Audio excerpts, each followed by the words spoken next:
Okay. Last week we've been talking about the salutation that Paul had to the Roman brethren.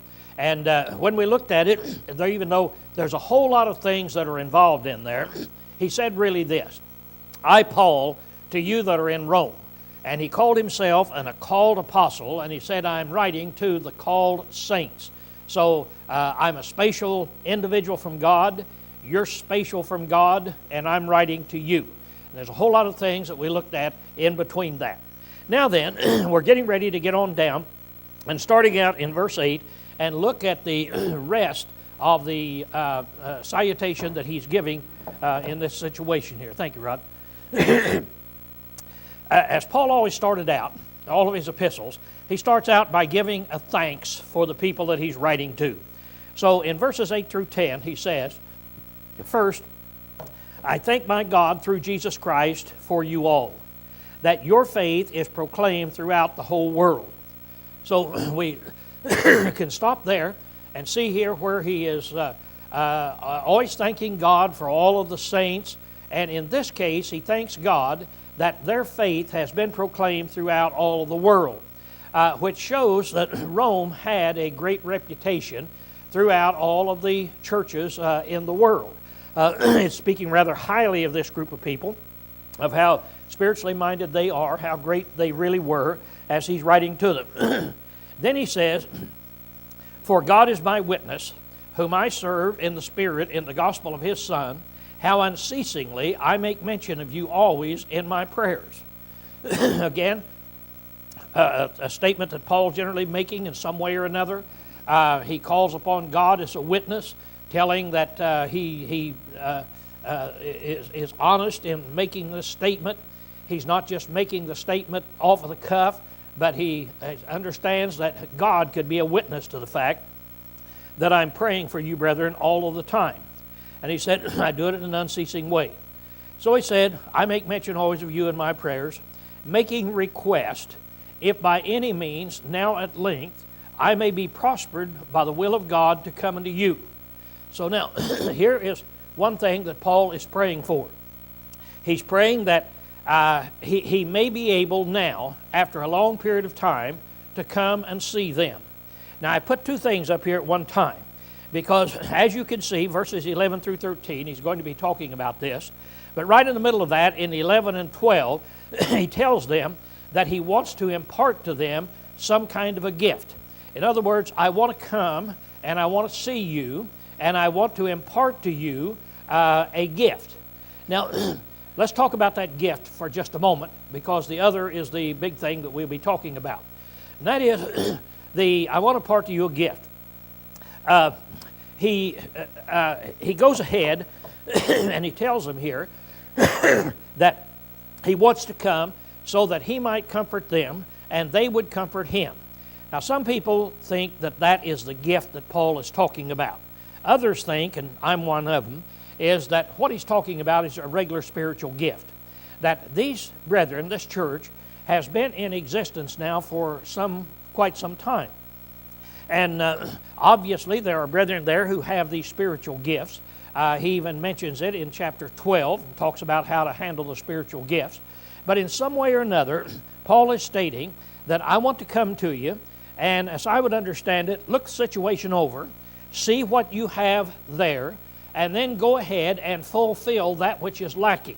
And by doing that, I would be able to pass some spiritual gift on to you. Now keep in mind, spiritual gifts could only be passed on by an apostle. And Paul is saying, I want to come, I want to analyze it, I want to look at it, and then I want to give whatever spiritual gifts you need in that particular city. Now, when we talk about spiritual gifts, again, without going into a study on spiritual gifts, as we would do in the 1 Corinthian letter, spiritual gifts were those gifts that took the place of the Bible before it was written. Put yourself in this situation, that back after the church was established in AD 33, there was a period of time when they did not have the New Testament letters.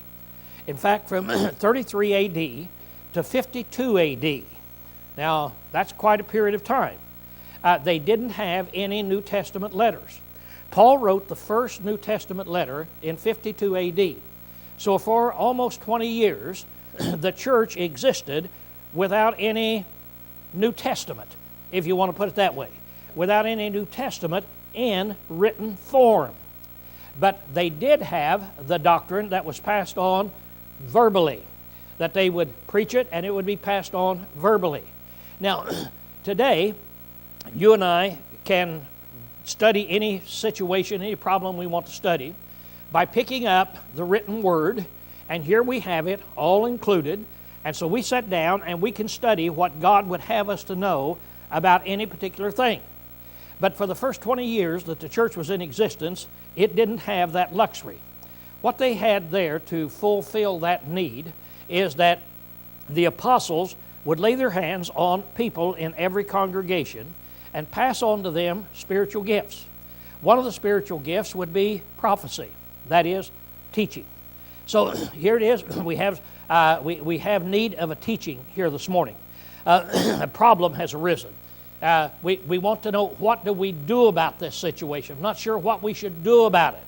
Let's get us somebody who can preach on this, whom we can trust, and we know he's telling the truth. So over here, Mike has had an apostle lay his hands on him and give him the spirit of prophecy. So we say, Mike, would you come up and preach on this subject this morning?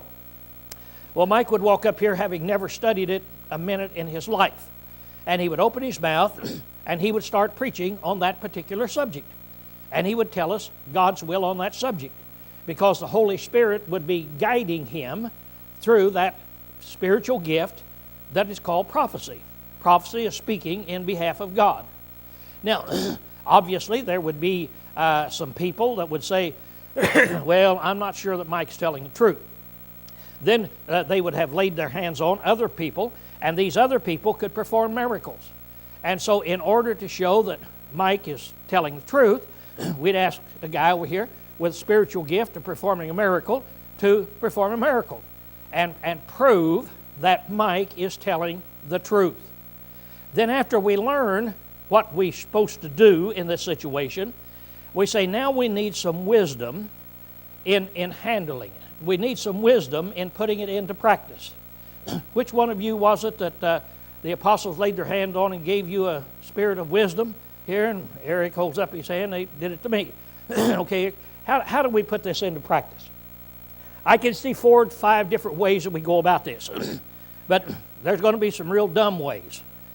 What's the wisest way of putting this into practice? And so Eric just starts speaking, and he gives us the wisest way. And they had 9 of these spiritual gifts. And these gifts functioned in the church before the New Testament books were written. And so this is what Paul is saying. He's saying, I want to come to you, and I want to see if there's any of these things that are lacking, and I want to leave you total and complete so that you have all these gifts that you actually need. So he says then in verse 10, he said, making request, if by any means now at length I may be prospered by the will of God to come unto you. For I long or desire to see you, that I may impart unto you some spiritual gift, to the end that you may be established.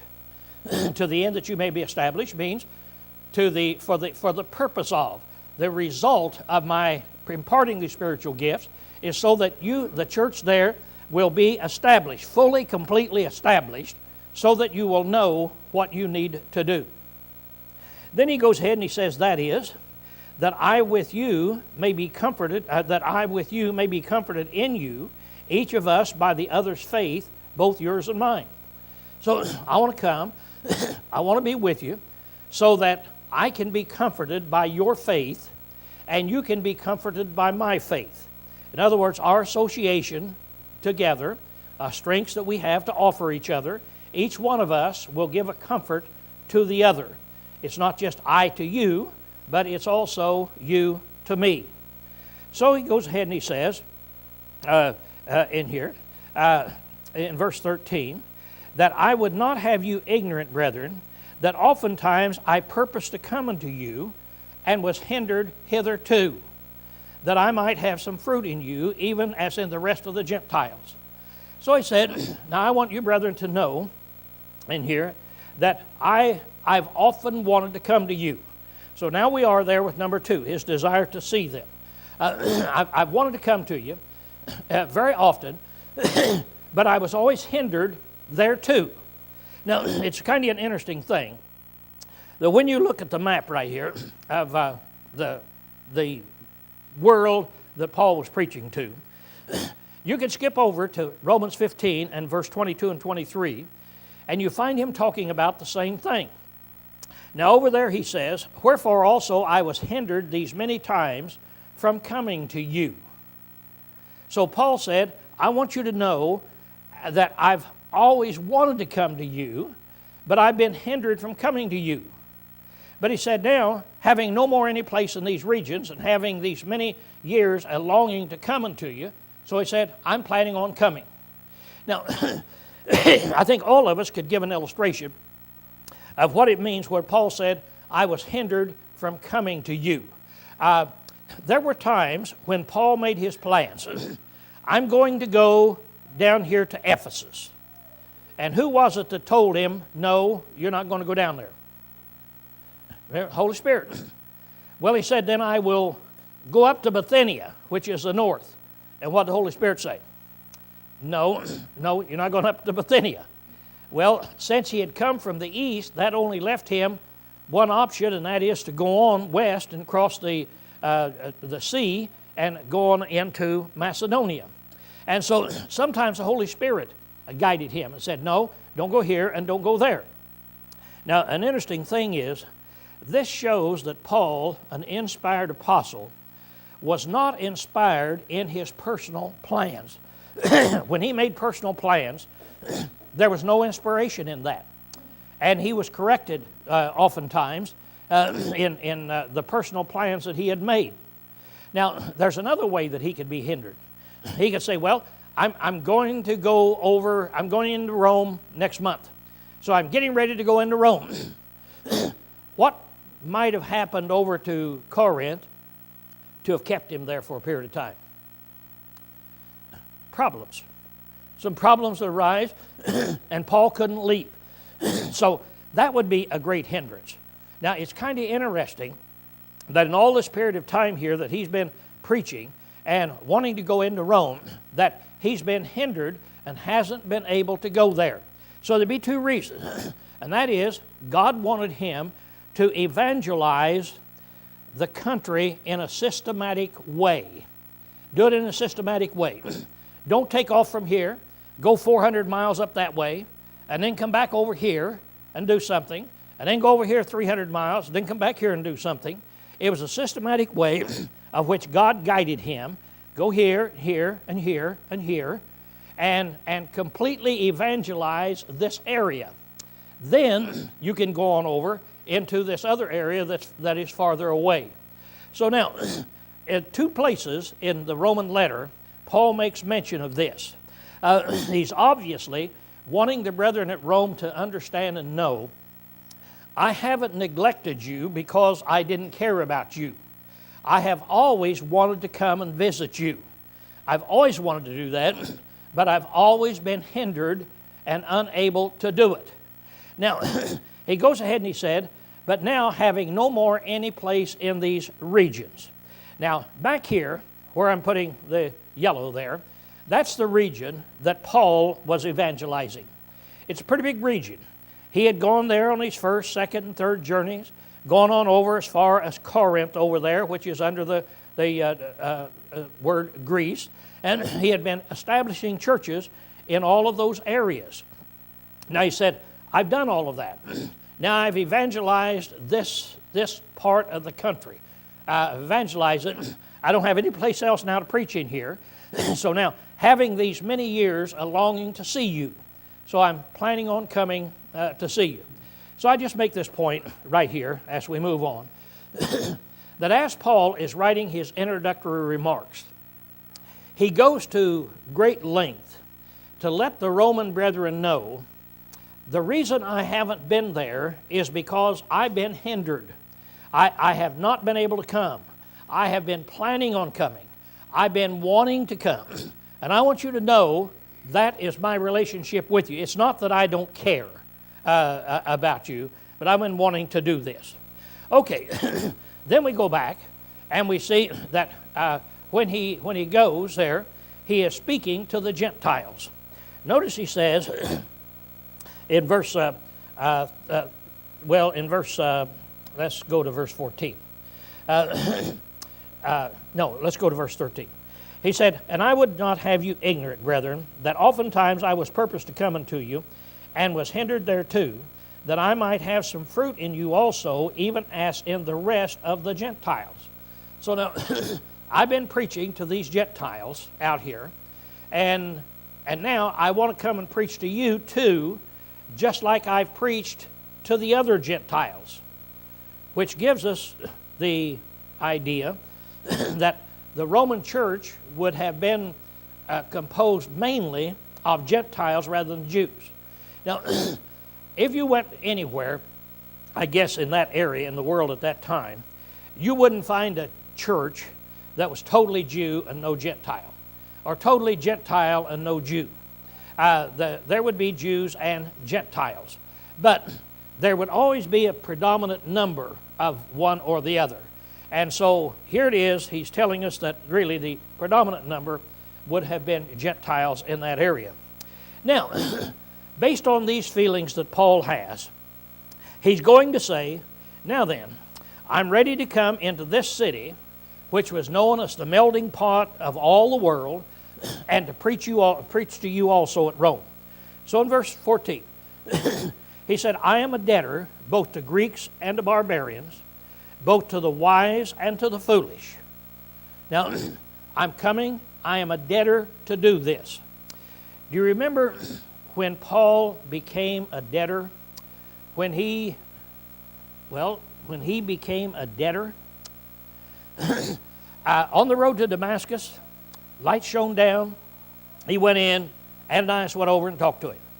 And God told Ananias to tell him, he said, "Now Paul," he said, "here's what you're supposed to do, and you're going to become a Christian."